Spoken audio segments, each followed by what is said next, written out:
Welcome to Outside Ourselves, a podcast featuring conversations that remind us faith isn't something we do, it's something we receive. I'm Kelsi. Today, I'm chatting with author and writer Hannah Anderson about her newest book, Heaven and Nature Sing. This book is actually a collection of Advent devotionals. So as we are entering that season, that church season this year, I am really looking forward to bringing this conversation to you. In Hannah's book, which we talk about today, she does an amazing job of presenting the hope of Advent as both the birth of Jesus Christ through the incarnation, as well as the hope that we all have in Christ for his second coming. And she links these hopes with nature, with creation, pointing us to the fact that God is working to redeem all things, not just us, but his creatureliness, which is a part of us and all around us. It's a really interesting conversation. As always, I hope you enjoy. Hannah, I'm so happy to have the opportunity to chat with you today. Thank you so much for joining us. Absolutely. I know that you have just written this new Advent devotional, Heaven and Nature Sing. So if you want to just maybe tell us a little bit about the book, kind of why you decided to write it, I think that'd be a great place to start. Sure. I don't think I ever anticipated writing an Advent book. I'm not sure I ever anticipated writing to begin with, to be truthful. A lot of my work over the last few years has taken me by surprise more than anyone else. But I have been a writer for about 10 years now. And one of my books, I think it may have been back in 2016, I wrote a book called Humble Roots. And I really drew on themes from the natural world. I live in Southwest Virginia, the Blue Ridge Mountains. My husband and I both have deep roots kind of in gardening, homesteading spaces. And so I was just pulling on themes that were very familiar to me in terms of agrarian themes and botanical themes. And I found that they kind of connected with readers in a way that surprised me. And so after that book, I started pulling on that thread a little bit more in my writing, kind of leaning into what does nature teach us? What does natural revelation and the creation have to say about who God is? And just began pulling on those threads. And then my last book was a collection of essays through the seasons. Now, because of where we live, we experience all 4 seasons throughout the year. And so I did this kind of set of essays, just walking through those, trying to kind of establish reflections or observations about the natural world and linking that to scripture. And then when that project was completed, I knew it was not the last I wanted to write on this. It seemed to kind of grow in me this desire to cultivate a conversation around creation and spiritual formation and the scripture. And when you start talking in those themes, very, very quickly, you end up at a theology of incarnation. You get to Jesus Christ coming into the world, coming into creation, and that delivers you to Advent. That delivers you to the Christmas time really quickly. And so as I was tracing actually the theological themes, it became very, very clear that one of the best ways to kind of sit with this conversation was to consider it in context of the Creator coming into flesh, coming into the material world, and really just considering all of that within context of Advent and the Nativity season. Yeah, that's great. I want to get to Advent, but I'm curious, you said when you first started writing about nature, it really connected with people in a way that kind of surprised you. Why do you think that like what stood out to people about that? Yeah, it was so strange because it was strange that it surprised me, I think, first, Yeah. because what seemed really intuitive to me, very natural to me, given my background, I found was resonating with readers in a way that seemed new to them. So I had folks write me and say, "Oh, I read your book. I love the theology. And also, I planted tomatoes for the first time." or Hmm. someone else wrote and said, I bought an apple tree and I planted it because I read in your book that you all had planted heirloom apple trees. And so it was these little points of engagement that I began to realize, and forgive me, this is so oblivious, but I began to realize that my experience of growing up the way I did was not shared, and that Hmm. there was something deeply gifted to me. And having grown up in a home that was both very close to the earth and also very deeply rooted in scripture. And so my husband was in a similar kind of background, and I think between the two of us, we just didn't understand how unique that gift was in this moment in time. Yeah. um, Particularly over the last 10 or 15 years, as the digital age has just exploded, as we spend more and more time detached from the earth, detached from its rhythms and cycles. And so much of our life is happening, on screens or inside buildings. And so, what I think people were longing for, if I can sum it up, is they were longing for an access point back to creation. Hmm. They were longing for that connection point to the material world, to their own embodied selves. Yeah. And it really became clear that this was something that we desperately needed at this point in human history, that maybe in the past didn't need as much cultivation, but it does now.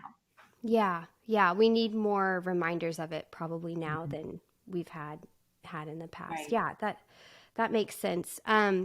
You in in your devotional, I feel like something I picked up on you saying is that nature doesn't necessarily um, point us to the beauty of God's creation. That's one thing it can do, but that it points out to us our need for God. I think you use the word ally, like we're allies with creation when it comes to groaning and hoping for redemption. Can you kind of talk a little bit about that distinction? Because I think it's an important one, and it's really beautiful. I think it's a beautiful theme in your Yeah. writing. So when I started writing in this direction and thinking in this direction, one of the first things I encountered is that we tended to have a very sentimental view of nature and Yeah. creation. So there was a responsiveness I found among readers to hear more about the creation. But when I would go look for resources or I would engage people in conversation, it had this kind of sheen of almost sentimentality, and saw creation as a place of escape and comfort, which it is. Hmm.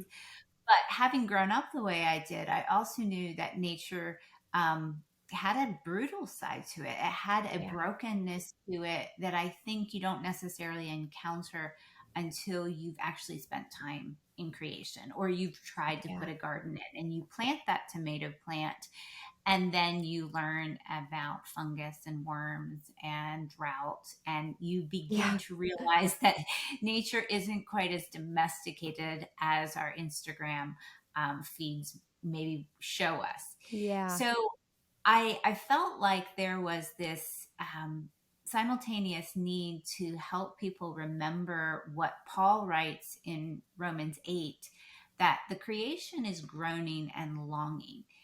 It is longing for redemption as much as we are, that it's longing for the sons of God to be revealed.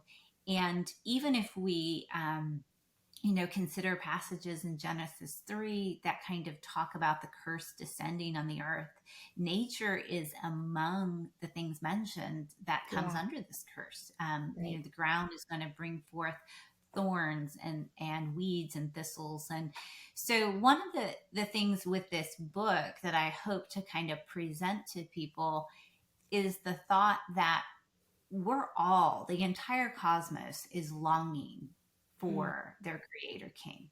Yeah. We feel it, we know that longing, but we have this ally, to bring forward the language of the book, in creation that's Mm. also longing and hoping for redemption that comes through Christ.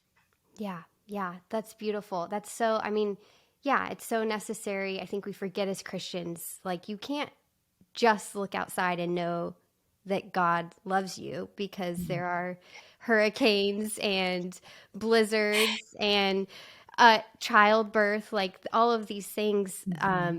don't point to his goodness. What we need is the incarnation. We need Christ to tell us that. And so, yeah, that's really great. That kind of gets us to Advent. And I know in your introduction you talk about, I think you say like splitting the difference between what is commonly thought of as Advent. Some of our viewers will probably be familiar with Advent, but could you kind of walk us through what you mean by the Sure, two ways that Advent is approached and how you decided to approach it? sure.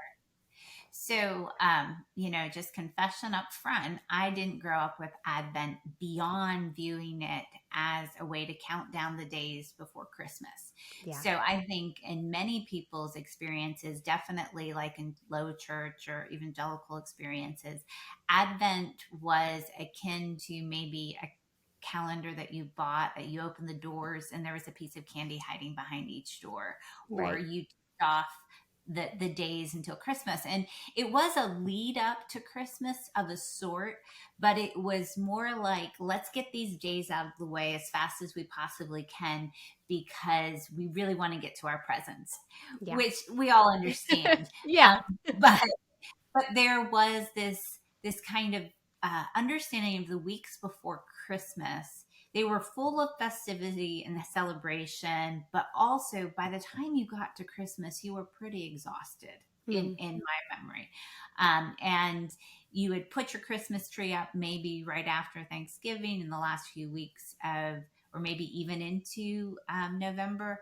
And so by the time December 25th rolled around, all you wanted to do was get through the day and then begin to pack up the next week. yeah. As an adult, I came into greater understanding of the historic nature of Advent. And churches that are more liturgical or have ancient roots have preserved this for the rest of us, an understanding of Advent, the weeks before Christmas, as weeks of longing and lament and Mm, preparing ourselves for why we even need a savior.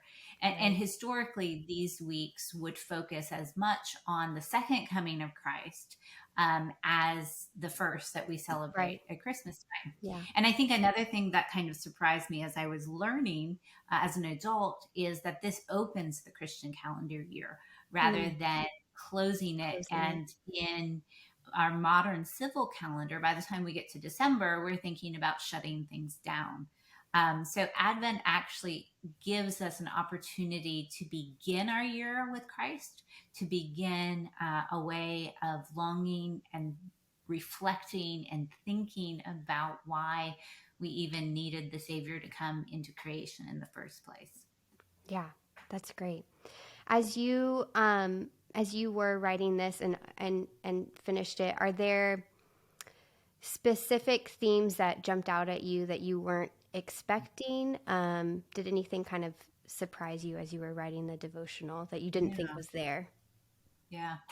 Well, I think when all was said and done, the thing that I found the most compelling was to view Advent as an invitation into grace and away from performance rather than an obligation.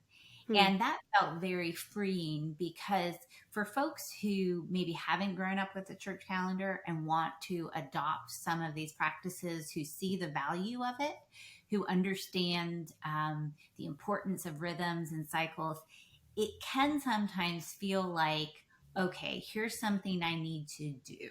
Here's Yeah. something that if I add it to my life and I tick it off my list and I learn how to do it, I will be better. My family will be better. My children will be better. And in this weird way, um, what is supposed to be an invitation to limits and to a confession of our need becomes an act of performance. Hmm. And so, as I was working through writing this, as I was sitting with it myself, I realized how much creation was waiting in hope not trying to perform for its creator. And Hmm. that was such an invitation to us as creatures within the creation, to wait in that same hope and be willing to maybe set aside the impulse to perform during the holiday season. And I think what's curious about the holiday season, at least the way we celebrate it in the modern West, it has become a way of projecting our joy, projecting our Hmm. perfection, projecting our ability to keep it all together and have these really picturesque experiences. And that runs counter to the invitation of Advent. So I felt this relief, I think, in learning that this was an invitation and permission to live in my humanity and live in my need of grace, rather than an obligation to perform some kind of religious duty or religious practice.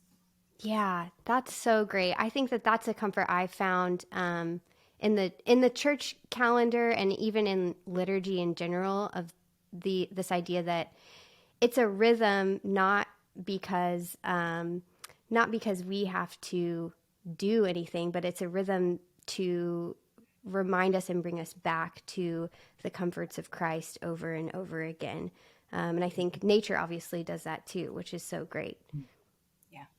And I think that's one of the reasons I found this kind of inherent logic between Advent, which is very rhythmic, as you point out, and also creation, that Yeah, even as we as people are kind of rushing around in a very hurried and distracted age, there are these rhythms within the natural world that really don't change, even though it's yeah, the digital age. The sun still rises and sets. We still have 24 hours in a day. The earth still rotates. If we live in places that have different seasons, they still come and go. And so there's this backdrop within creation of stability, of patience almost, yeah, of I like to think that maybe creation is just looking at us with a sense of bemusement and maybe boredom at the way we run around as human beings. And yet those cycles just remain really steady, um, despite all the other changes that are happening within human history. yeah. I think there's a reason why um, that we're described as trees needing to bear fruit, um, because we always take that metaphor and run with it, thinking like, okay, I've got to bear fruit, I've got to bear fruit.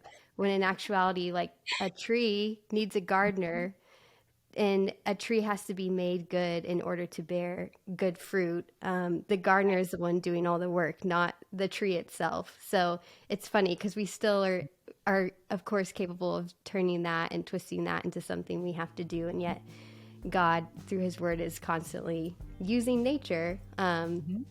to point us back to our reliance on Him.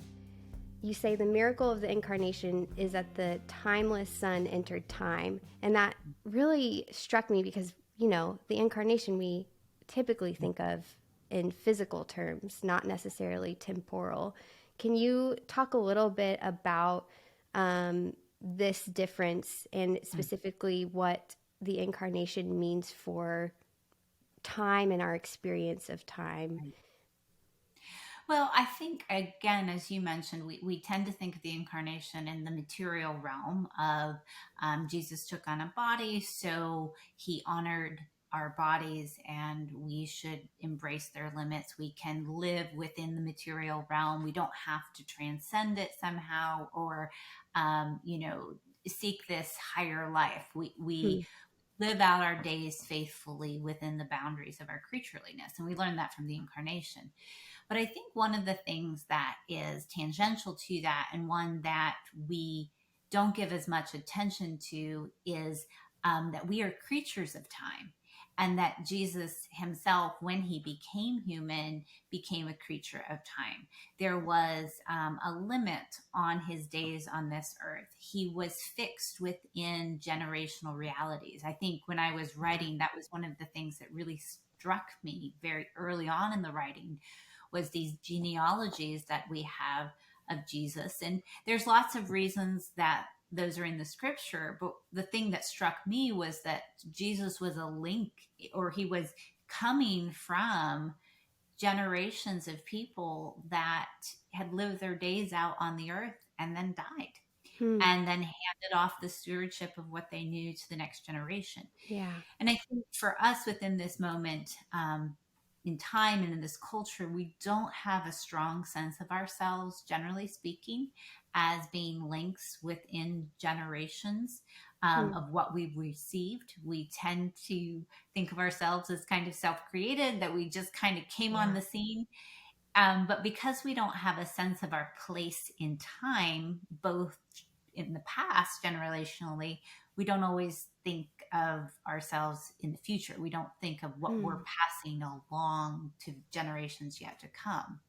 And so this idea of being creatures bound by time and Jesus coming into time, I think it's a particularly important within Advent, because what we're doing is we're receiving rhythms that have been cultivated over the generations, and hopefully we're stewarding those rhythms that we can then pass forward to those who will come after us, who will also carry them on, realizing that our part in this large process is very limited. Hmm. We Yeah. may have 70, 80, 90 years on this earth if we're lucky. And what one person can accomplish in those years is fairly limited. And so, again, that calls us back to reliance on a God who is transcendent and timeless, that Yeah. he would take the work, the small amount of work that we do, and somehow use it in his timeless plan. Yeah. Yeah, we are fortunate in some ways, I guess, to live in a time period where we feel like we are not limited by time. I know that's how I live my day like all the time, is just that I can get whatever I need to get done, and I can get more done than I need to get done because we're so productive these days. Um, Exactly. yeah, so that is a good reminder. And the reality is, even though we live that way, we are obviously still constrained Mhm. by time. and Yeah. it becomes a burden, because I think we can, I don't know, it's almost like we think we can outwit or outwork time. That's how, Yeah, at we can least outsmart. personally, yeah, we can outsmart it. And to be reminded, no, that's part of, like, Mhm. our limitations and our fallen nature too, is that is a very, very real constraint we are not going to get out of, is helpful, especially during this season, for Yeah, sure. and I think in particular our inability to practice certain spiritual practices or rhythms is deeply connected to our idea of productivity. So Yeah. these kinds of rhythms are slower; they slow us down. They disrupt how much we can get done in a day if we give attention to these kinds of spiritual practices, and they don't necessarily have an immediate objective or an immediate result. Yeah. And so there's a lot of trust and faith going into resisting the urgency of the immediate, the temptation of productivity, to be able to attend to these deeper patterns and habits that are timeless, even though we experience them within time. Hmm. Yeah. Yeah, and they're not even meant to be productive in and of themselves. Like, Mhm. they're not meant to be measured, but that's so outside of how we think. We think we can Right, measure right, everything. Yeah. right. Yeah, I think that's very comforting and freeing. At least it is for me today. Most kids grow up with this idea of longing and hoping for Christmas that is kind of encapsulated in Advent. I was, even as I was preparing for today, the phrase "the thrill of hope," like that to me Mm. is kind of what Christmas is this hopefulness that's thrilling. Do you see that at all as a part of Advent or a part of the Christian life. And I don't know, that's kind of a very general question, but I'm curious of where that kind of fits in your mind to Yeah, Advent. I think absolutely this kind of longing that brings fruition and hope is absolutely a deeply Christian impulse. And I think it's present in our holiday, kind of celebrations, regardless of whether we identify it within Advent or not. I think the one challenge to us is whether that hope um, has a resolution in the coming of the savior as a baby, and then we're like, oh good, he came, I don't need to hope anymore. Hmm. So one of the things I've noticed that Advent does is it points our attention to the coming of Christ as a baby, right? Mm-hmm. It kind of Yeah. resolves in Christmas, but because it is also attending to the second coming of Christ, it is simultaneously layering our need that we still exist in. So Yeah. so one of the tensions, one of the things we might miss if we don't kind of attune to the messages of Advent, and we just kind of have this vague hope that's going to be resolved in Christmas, is that Advent is also telling us, yes, the Savior came, but things are still bad. Like Yeah. things are Yeah. still a struggle. There's still brokenness in the world. So how do we attune and answer for that? And Hmm. so if our theology only has that one dimension, if our like nativity theology only has the one dimension of, I'm longing for the savior to come, oh good, he came as a baby and he died on the cross and he was raised again, therefore we're all fine, Hmm. that doesn't necessarily have the capacity to explain, if we're all fine, why is the world still groaning? Yeah. Why is suffering still happening? Yeah. Why are things still hard? And Yeah. so I think the unique promise of Advent then is it takes that hope that's initially found in Christmas and it builds it out to this bigger, grander hope of the return of Christ to rule and reign over his creation. Yeah. Yeah. That's so true. That Christmas is the fulfillment of God's promise to redeem us in one way, but and then we know, the cross is Mhm. another layer of that, but then we are still awaiting his return. And without that, you're so right. We don't know how to make sense of hurt and suffering in the world, and we don't know how to make sense of our own Right. sin and our own suffering and our own brokenness still as we wait. Yeah. Yeah, and I think for me, one of the pieces that dropped or changed in my own understanding of what I was longing for and hoping for is in some of the spaces I grew up in, when we encountered suffering, it was dealt with by looking to the cross, of saying, well, Jesus died for you, he rose again, so you won't have to suffer in eternity. You'll suffer here, but Hmm. you're safe. So, you can have comfort that there won't be suffering later. I think that's a different kind of consolation than saying, yes, we're suffering now, but Jesus is ushering in a new creation through the resurrection. We are looking for ourselves to be resurrected and redeemed. We're looking for all the loss and brokenness that we experience to be remade, that Jesus is actively making things new. And Hmm. it's a very different consolation than simply pointing us, um, you know, back and one layering. All of those things are true, but they need to interact with each other in a way that Advent invites us into, that both points us to the first coming and life and ministry and death and resurrection of Christ, but ultimately is pointing us to his ongoing work, the work that Hmm. continues, and the work of the Holy Spirit's presence with us even while we groan and wait for the consummation of the age. Hmm. Yeah. Would you say it's a deepening of the first Mhm. belief in a way? Yeah, it's in no way a negation of it. Yeah. It's Yeah. more of a yes. and it's even better than that. Like Yeah. these things are true and real, but here's how they expand out into a much more cosmic. They expand out in all directions, Hmm. time and eternity, and all of these layering. So I think that kind of call to rest in the um, the the finished work of Christ, but the ongoing work of Hmm. Christ as well. If you wanted to leave people with one thing from reading the devotional, or maybe even just one thing about Advent, what would you hope that they would take?